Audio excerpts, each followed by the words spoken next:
के इस वीडियो में यहाँ पे मैं इक्वेशन को सॉल्व करने जा रहा हूँ। पहला इक्वेशन है a minus b x A plus B y a square minus 2ab minus B square, इसको इक्वेशन 1 मानते हैं।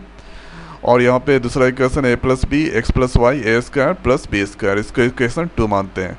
तो यहाँ पे देखिए a प्लस बी वाई है, तो ऐसा करते हैं कि a प्लस बी को एक बार x से मल्टीप्लाई करते हैं, a प्लस बी को एक बार y से मल्टीप्लाई करते हैं, तब जाके मुझे a प्लस बी वाई मिल जाएगा।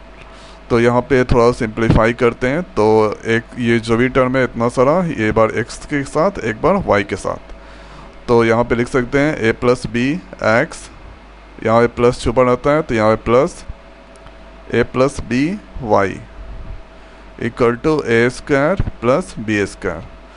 अब इसको ये जो नया बना इसको इक्वेशन 3 मारें। अब यहाँ पे देखिए a प्लस बी वाई है, नीचे ऊपर में भी a प्लस बी वाई है, तो सिंपल इक्वेशन 1/3 को सब्ट्रैक्ट कर दीजिए। तो यहाँ पे लिखिए सब ट्रैक्टिंग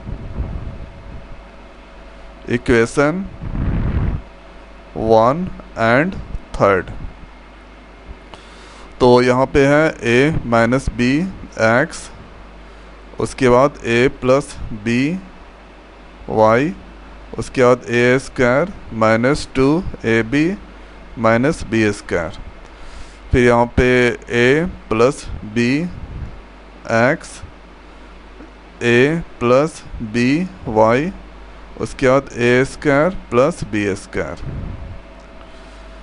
तो यहाँ पे माइनस करना है, सब्ट्रैक्ट, तो यहाँ पे प्लस छुपा रहता है, plus minus minus plus minus minus plus minus minus plus minus minus, तो ये प्लस में है ऊपर में, नीचे वाला माइनस में, ये ख़त्म हो गया।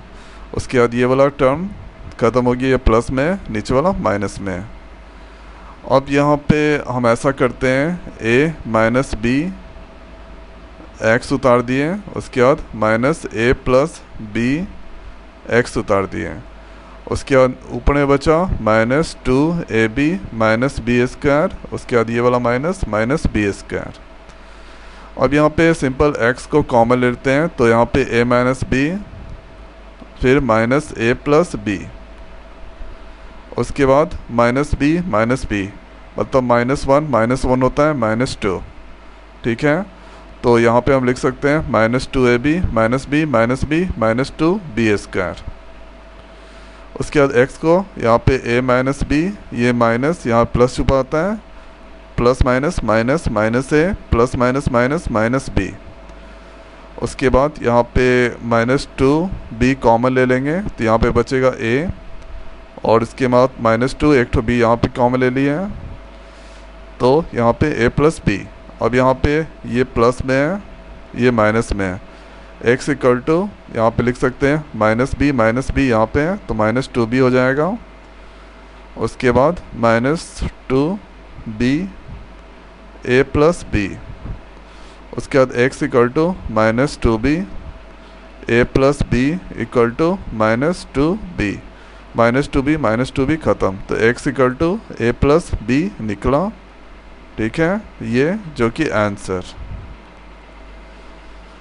तो x का वैल्यू निकला a प्लस बी। अब क्या करना है, x का वैल्यू किसी भी इक्वेशन में पुट कर दीजिए। तो x का वैल्यू हम सिंपल क्या करते हैं, इक्वेशन और 3 में पुट कर देते हैं।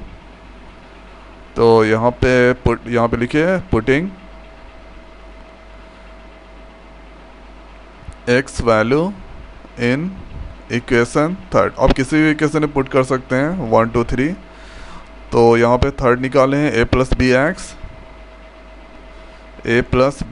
एक्स, उसके बाद a plus B Y equal to यहाँ पे a square plus B square, तो यहाँ पे a square plus B square.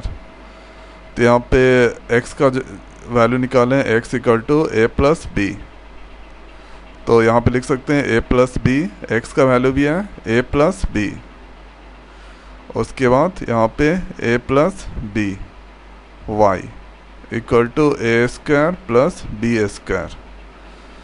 अब यहाँ पे ये पावर 1 है, दोनों ऐड हो जाएगा, तो ये हो जाएगा a प्लस बी का whole square plus a plus B Y, उसके बाद ए स्क्वायर प्लस बी स्क्वायर। तो यहाँ पे पता होगा ए प्लस बी का होल स्क्वायर होता है A square plus B square plus 2ab। उसके बाद a plus B Y equal to A square plus B square. ये जो भी टर्म है सबको, ये वाला जो भी टर्म है सबको इधर ले आते हैं, तो जो ही प्लस में है सब माइनस में हो जाएगा। तो ये वाला टर्म को यहीं पे रहने देते हैं, तो यहाँ पे लिख देते हैं a प्लस बी वाई। उसके बाद ए स्क्वायर प्लस बी स्क्वायर, ये माइनस ए स्क्वायर हो जाएगा, ये minus B square minus 2ab।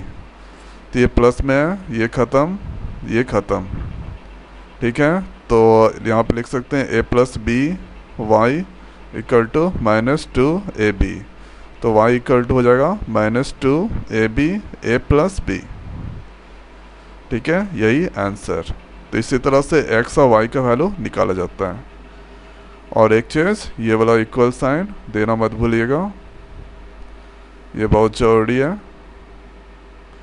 तो इस तरह से अगर सॉल्व करते हैं तो आपको अगर 10 मार्क्स का क्वेश्चन होगा तो 10 में 10 मिलेगा।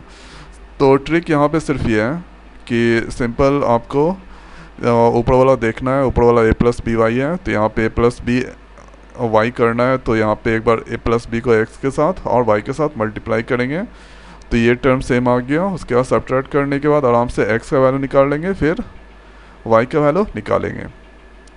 तो मैं आशा करता हूँ कि वीडियो आपको समझ में आ गया होगा। तो आज की वीडियो में इतना ही, मिलते हैं नए वीडियो में नए टॉपिक के साथ। Thank you.